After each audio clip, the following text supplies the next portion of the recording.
Salut, c'est Pat Blaze de Ivar Tuto sous la licence Team of Light Production. Aujourd'hui, je vous retrouve sur notre page pour vous apprendre à faire cet effet qui consiste à incruster un tatouage sur quelqu'un. Je vous montre la photo originale où il n'y a pas de tatouage et la photo modifiée ici. Donc, c'est ce que nous allons apprendre. Sur ce, nous allons dans Photoshop. Nous allons ouvrir notre image, fichier, ouvrir, bien chercher mon image, ouvrir. Ensuite, pour éviter les erreurs irréversibles, je vais dupliquer d'abord mon calque. Donc pour dupliquer, je fais soit CTRL J ou je glisse le calque sur cet onglet et je le lâche. Ça me duplique automatiquement mon calque. Bien. Ensuite, je vais appliquer un flou pour nettoyer la photo, enlever les imperfections. Donc, je sélectionne bien le calque 0 copie. Je vais dans filtre, atténuation, flou de surface. Voilà. Le rayon à 31 et le seuil à 8. Bien sûr, si cela ne convient pas à votre photo, vous pouvez jouer avec le rayon et le seuil jusqu'à trouver une combinaison à vous. Valide par OK. Et déjà, on peut voir la différence. Vous pouvez entendre le processeur en train de travailler, en train d'appliquer l'effet. Ça demande beaucoup de travail de l'ordinateur. Voilà.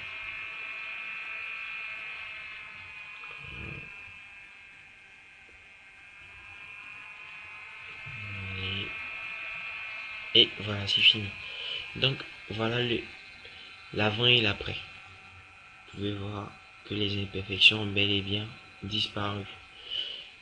Bien, ou bien sont masquées par un flou si vous préférez. Bon, pour plus de technique, il est préférable de nettoyer certaines parties telles que les cheveux, de gommer l'effet, là, les yeux, la bouche, le nez. Mais comme il ne s'agissait pas le tuto, vous ferez un autre tuto où je vais vous apprendre à nettoyer de façon très réaliste. Mais maintenant, nous avons un objectif. Donc, pour ajouter notre tatouage, nous allons faire fichier, importer, et je vais aller chercher mon tatouage que je garde dans un dossier Photoshop. Voilà. Ce sont des tatouages que vous pouvez trouver facilement sur Google ou sur notre page Team of Light Fantastic Land. C'est de la kryptonite Facebook ou sur même Ivar Tuto sur Facebook. Ce sont des images que vous trouverez facilement là-bas. Donc, je vais prendre la même image. Je vais l'importer. Bien.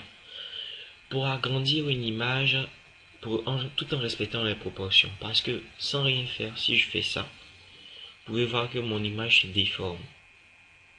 Par contre, si je maintiens Shift et Alt en même temps, et je viens dans le coin ici, et j'agrandis. Vous voyez que mon image s'augmente de façon proportionnelle. C'est-à-dire que les dimensions en fonction de X et Y gardent les mêmes valeurs en fonction de l'évolution. Voilà. Et ça me donne ça, une meilleure image bien grande. Donc, je valide la transformation. Et très important, ce qui permet de transformer ceci en tatouage, parce qu'il faut toujours prendre des images noires sur fond blanc. Ce qui permet d'obtenir ça lorsqu'on va passer son mode de fusion en produit, ça va donner ça. Donc, je viens sur mon outil transformation, je coche l'option de transformation et je viens réduire l'image jusqu'à la faire convenir à la taille d'un tatouage. Voilà, je valide par OK. Bien. Bien sûr, vous vous dites pourquoi ce dépassement d'aile, que ça ne fait pas réaliste. Mais justement, ça fait partie du jeu. Parce que si je pose l'image de façon exacte, ça fait trop montage. Par contre, regardez, lorsqu'on va gommer le surplus, on va obtenir une parfaite adhésion au bras. Donc, regardez, ce signe stop signifie que l'image n'est pas prête actuellement dans son format à être gommée. On me demande de pixeliser cet objet dynamique avant de continuer. Donc, soit je fais OK, il me pixelise ça automatiquement, ou je viens ici, je fais deuxième clic et je fais pixeliser le calque. Voilà, et ça me permet d'activer la gomme sur l'image. Je diminue l'épaisseur et la dureté, je la passe à 0. En fait, la dureté, c'est ce qui permet, quand je fais à 100%, vous voyez comment ça gomme, de façon d'un trait abstrait. Alors que lorsque je la passe à 0, on a une forme de flou qui permet de mieux contrôler la gomme et d'éviter les erreurs aussi. Voilà. Donc je viens et je m'approche progressivement du bras. Voilà. Une fois que j'ai enlevé tout le dépassement, je passe la dureté à 100% et je viens bien nettoyer les contours pour éviter même qu'il y ait des surplus, etc. Parce que les meilleures images sont celles même lorsqu'on les zoome, on ne remarque pas qu'elles ont été modifiées. Donc je récupère ma loupe et je reviens à la taille initiale de mon image. Et voilà. Déjà on peut voir que le tatouage est réussi. Mais étant donné qu'il est extrêmement foncé, on voit déjà que c'est un montage. Donc je viens ici dans l'opacité de mon tatouage et je vais réduire à 80% pour voir d'abord. Voilà, c'est déjà bon. Mais pour faire vieux tatouage, je vais jusqu'à 60%. Ouais, trop flou. 65. Et voilà, mon tatouage est parfait. Donc vous pouvez voir que l'effet est parfait, réussi. Et c'était tout. Donc à ne pas oublier, tout ce qui fait l'effet tatouage, c'est le fait de passer le mode de fusion en produit.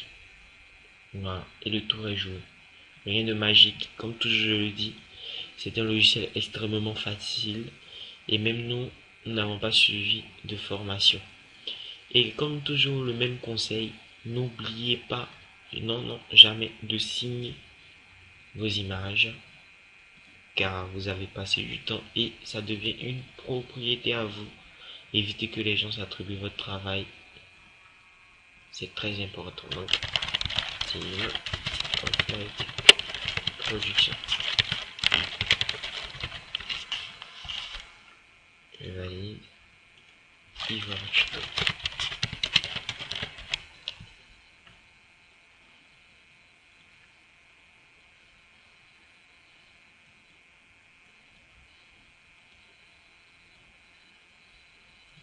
Voilà. Vous sélectionnez et vous déplacez, vous mettez en bas. Et bon, si vous pouvez aussi, vous faites comme moi, vous créez un logo, tel que moi je l'ai fait.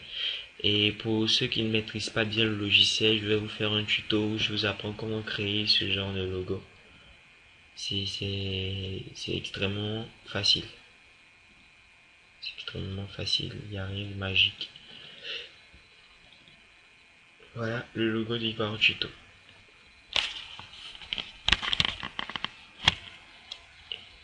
Voilà.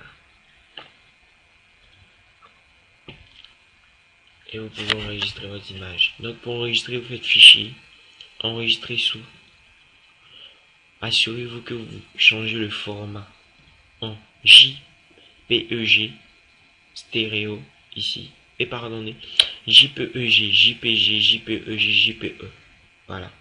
C'est le meilleur format pour les images JPEG. En fait, comme on le dit familièrement, les formats JPEG. Et vous pouvez enregistrer votre image. Je vais mettre tuto.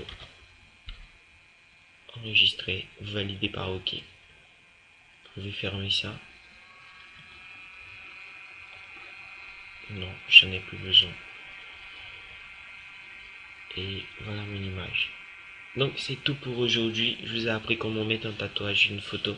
C'est un tuto assez rapide et à vous de voir quelle est l'utilisation que vous pouvez en faire. Et le lissage de peau, c'était un bonus. Après, je vous ferai un tuto à part où je vais bien vous expliquer les techniques. Sur ce, au revoir, bye et rendez-vous dans un prochain tuto très bientôt. Et restez branchés, surtout abonnez-vous, c'est pour vous qu'on le fait, c'est gratuit, on ne demande rien en retour, alors n'hésitez pas. Au revoir.